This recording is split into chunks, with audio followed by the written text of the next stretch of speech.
सुनीता ने खेल की शुरुआत में मौजूद कंचों में से 3/5 कंचे जीते। रवि ने शेष कंचों में से 2/3 कंचे जीते, जबकि सनी ने शेष 60 कंचे जीते। तो यहाँ पर इसको रेशियो मेथड से लगाने वाले हैं। देखिएगा यहाँ पर लास्ट में शेष कंचे बचे हुए हैं जो सनी को मिल रहे हैं, है ना। तो अब देखिए कि सुनीता को कितना मिल रहा है, 3/5। 3/5 का मतलब क्या हुआ कि भाई सुनीता को 5 में से 3 मिल गया और हमें यहाँ पे रिमेनिंग लिखना है। रिमेनिंग का मतलब क्या हुआ, बचा हुआ, है ना। तो टोटल 5 कंचे थे, उसमें से 3 मिल गए सुनीता को। तो जब 3 सुनीता को मिल गए तो बचे कितने यहाँ पर, 2 बचे। 5 में से 3 मिल गए तो 2 बचे यहाँ पर। फिर इसके बाद देखते हैं रवि के बारे में। रवि को 2/3 मिलता है, यानी कि 3 कंचों में से 2 कंचे रवि को मिल जाते हैं। तो 2 कंचे ये टोटल, उसमें से रवि को 2 कंचे मिले, सॉरी 3 कंचे ना, है ना, 2/3। तो 3 कंचों में से 2 कंचे रवि को मिल गए, तो बचे कितने, हमें रिमेनिंग को लिखना है क्योंकि हमें लास्ट में रिमेनिंग दिया है।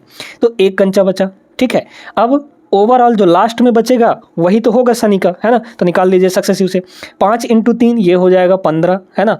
2 × 1 ये हो जाएगा 2। ये 2 लास्ट में बचे हैं, यही लास्ट में बचे हुए किसको मिल रहा है, सनी को मिल रहा है। तो यही सनी का यूनिट होगा। तो 2 यूनिट की वैल्यू एक्चुअल में कितनी है, 60 है। देख लीजिए यहाँ पे। तो 1 की वैल्यू कितनी हो जाएगी, यहाँ पर 1 की वैल्यू 30 हो जाएगी, 60/2 यानी कि 30 हो जाएगा। अब हमें पूछा गया है सुनीता को कितने कंचे मिले। देखिए टोटल कंचे कितने हैं, 15 यूनिट। 1 की वैल्यू अगर 30 है तो 15 की वैल्यू कितनी हो जाएगी, 30 × 15 हो जाएगी, है ना। अब ये टोटल कंचे हो गए। इस टोटल कंचों का 3/5 सुनीता को मिलता है, तो इसका 3/5 निकाल लीजिए।